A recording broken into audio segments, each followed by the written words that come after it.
For the majority of my life, I'd always thought I had something like ADHD or ADD. Forgive my lack of energy, this is the 4th video I've tried to make in about as many months, and I'm really hoping I don't hate this one. I'd always thought this was the case because for as long as I can remember, I've always had an issue with focusing on things, at least intentionally, if that's the correct way to put it. I could do things that excited me just fine, of course, but attempting to force myself to complete something that did not, or that I couldn't breeze through, felt like a Sisyphean level task.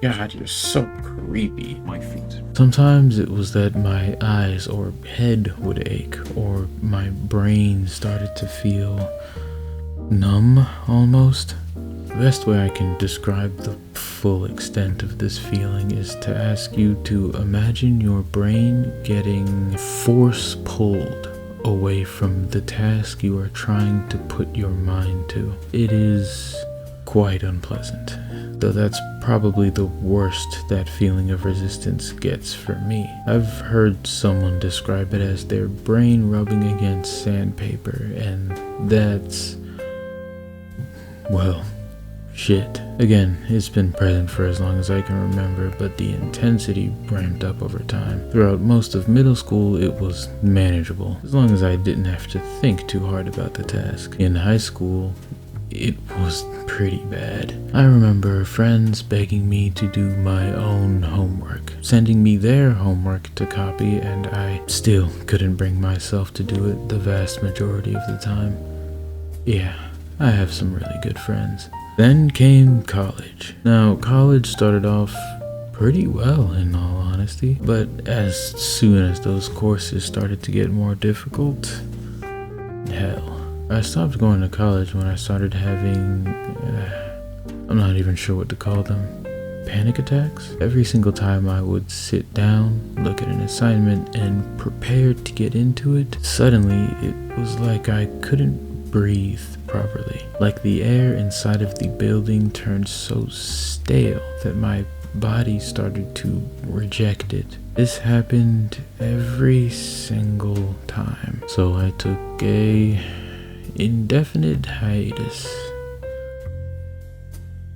It's still going. At that point though, even my stubborn ass had to admit I needed help, and I went to see a psychiatrist. Now, I have friends with ADHD who I'd spoken with before going in, who I could relate to and who could relate to me. So I was pretty positive I was going to get diagnosed with ADHD. However, I was diagnosed with moderate to severe depression. Now, because I went in all gung-ho thinking I was going to get diagnosed with ADHD and then just take whatever meds I needed to finally be able to do the things I wanted to do, the depressive disorder diagnoses caught me quite off guard. Hell, it would have caught me off guard regardless of what I went in thinking, because I had simply never considered that. Anyway, I kind of froze in front of my psychiatrist. Not in a crazy, super still staring kind of way, but I do this thing where if I am genuinely caught off guard by something, such as new information I had never considered before, my brain has to blow everything up and put it back together now that this new information has been introduced to it. And that takes a second. This happens because I generally know what to expect from, well, everything and everyone. And no, not because I have some dummy impressive observation abilities or because I have Batman level contingency plans. It's a mentality I adopted a long time ago, before I even knew what it was. Hoping for the best, prepared for the worst, and unsurprised by anything in between. Maya Angelou. Though, if I'm being completely honest, it's mostly just anxiety. But yeah, turns out depression can manifest a lot like ADHD, and that I am more likely just sad. Funny enough though, it kind of makes sense for me. See, I'm someone who has a real tough time intentionally expressing and understanding myself. At times I made do so intuitively, of course, and I've always been fine with more powerful emotions like joy or anger, but the actual skill to do so is or was fairly underdeveloped. I'd like to think I've got a better handle on it now, but it's not perfect. In fact, I come off like I have this devil-may-care attitude because of it. And don't misunderstand, that is me. The fuck is we talking about? But trying to hear the rest of me sometimes is like trying to listen to someone speak underwater. So, being perpetually sad and having no idea actually makes a lot of sense for me. I suppose I'm a pretty locked up individual, maybe even more so to myself than others at times. Even crossed my mind earlier that maybe my hate for every video that I'm attempting to create is my subconscious rejecting the idea of me expressing myself right now, which doesn't feel too far off base considering how I've been feeling recently. But if you're watching this video, I beat that bitch ass nigga.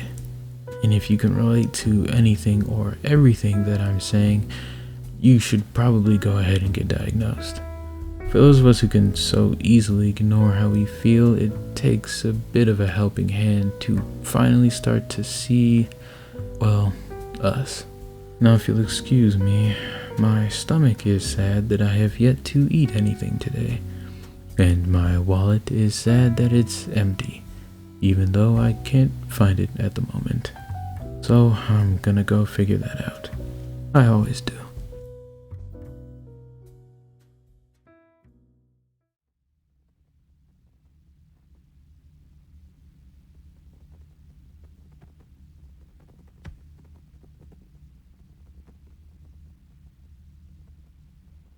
You okay? Tired. Sleep then. A bit lonely.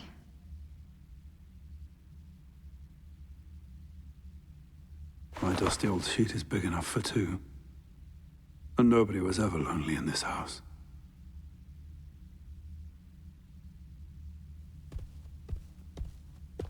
Thank you. Is Ava go to sleep? He says he's slept enough. He's still poking around your family's things with a look of faint disgust. It's lonely even when you're standing next to him. It's strange. How so? I'm not sure. He's intelligent, sometimes even witty in his way. And he's certainly half human. More than half human. He's a person in his own right. But it's like he's a cold spot in the room. It's not like your sadness.